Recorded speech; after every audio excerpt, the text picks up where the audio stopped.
tapestry of time, where moments intertwine. I seek the truth in shadows and the wisdom in the signs. Every choice a stepping stone on this journey of the soul.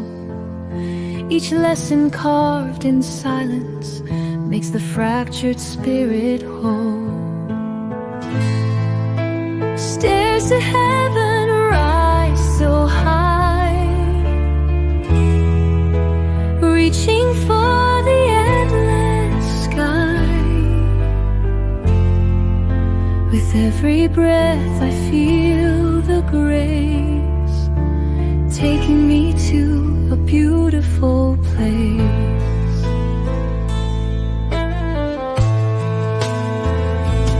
As the seasons turn and fade like pages in a book, I ponder life's great mysteries in every hidden nook.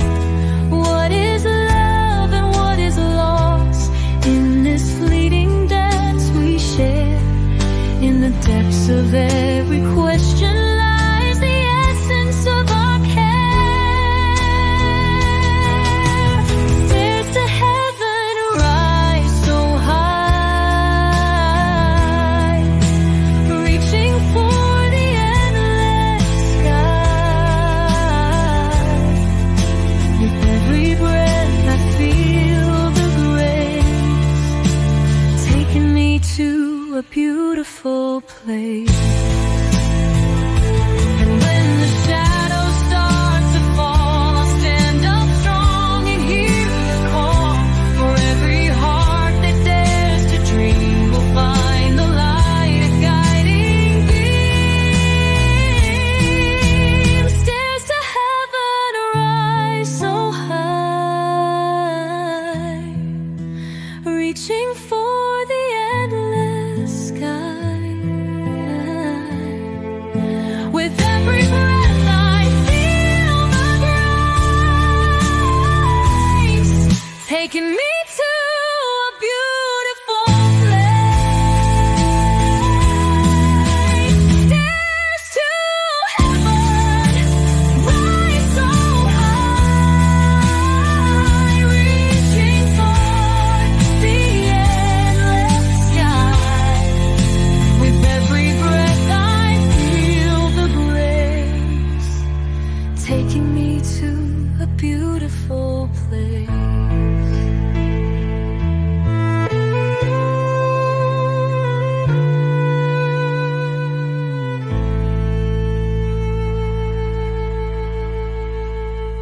The Rise to Godhood by Martin Lundqvist.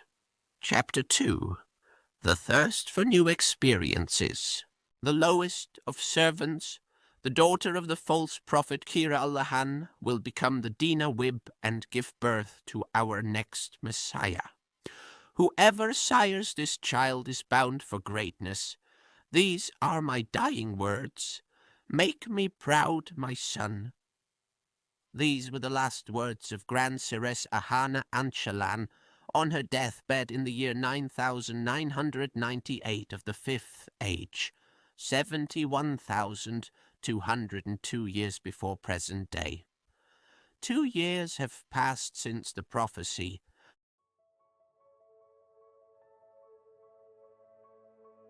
Areela Kheeran shook her head in disapproval at her brother for waking her up. Today was her birthday, but as her birthday coincided with midsummer at Zetan, this hardly made her unique. In Zetan culture, it was a virtue to only engage in procreation during the midsummer holiday.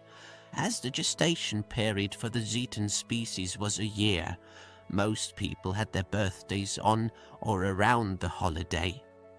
Areela looked at her brother, Kailow, whose blue skin glittered from excitement.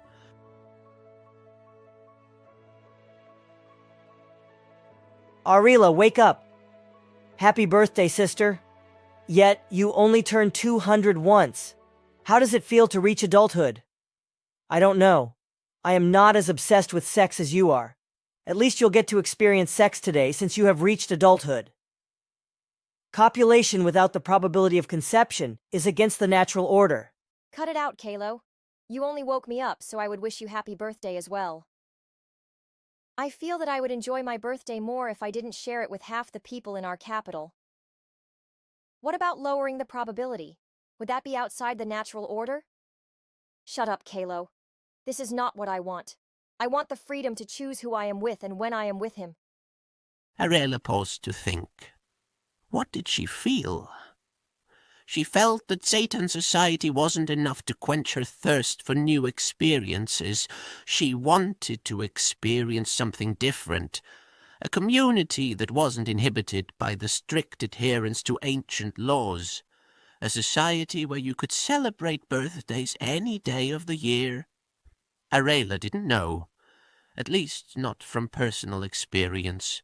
Today was the day she was to be married to someone she had no right to choose from, something she had always felt frightened of. The Zetan species had a lifespan of 1,000 years, with the fertile period being between 100 and 600 years of age. The law stated that only individuals aged 200 to 500 years could procreate, and only during the Midsummer Eve. This rule ensured that the population remained constant so that Zetan could remain a pristine paradise. While there was no penalty for having sex outside the allowed period, conceiving at the wrong age or time of the year was a crime that led to banishment. The Zetan law stated that only planets that had Zato crystals could host naturally occurring life, which was the reason for Zetani's uniqueness. Zetani was the only planet with a natural ecosystem in the known universe. Yet, the Zetans had only explored worlds within a 50-light-year radius of Zetani, as the diameter of the Milky Way galaxy was 200,000 light-years. There were bound to be other planets with rich ecosystems in the galaxy. However, how would she ever reach them in her lifetime? Areela didn't know the answer to this question, but she did know one thing. She wouldn't lose her virginity tonight. As she was single, the Zetan Genome Masters had matched her with a 398-year-old Zetan man called Shaliab. While the Masters claimed they would be compatible, Areela felt nothing but disdain for the old and uninteresting fellow. I am not sleeping with that old fart. I'd rather wait another year. Sialiab, I am sorry, but I feel ill and cannot make it to Manson Island to wed tonight. I hope you'll have an enjoyable summer solstice without me.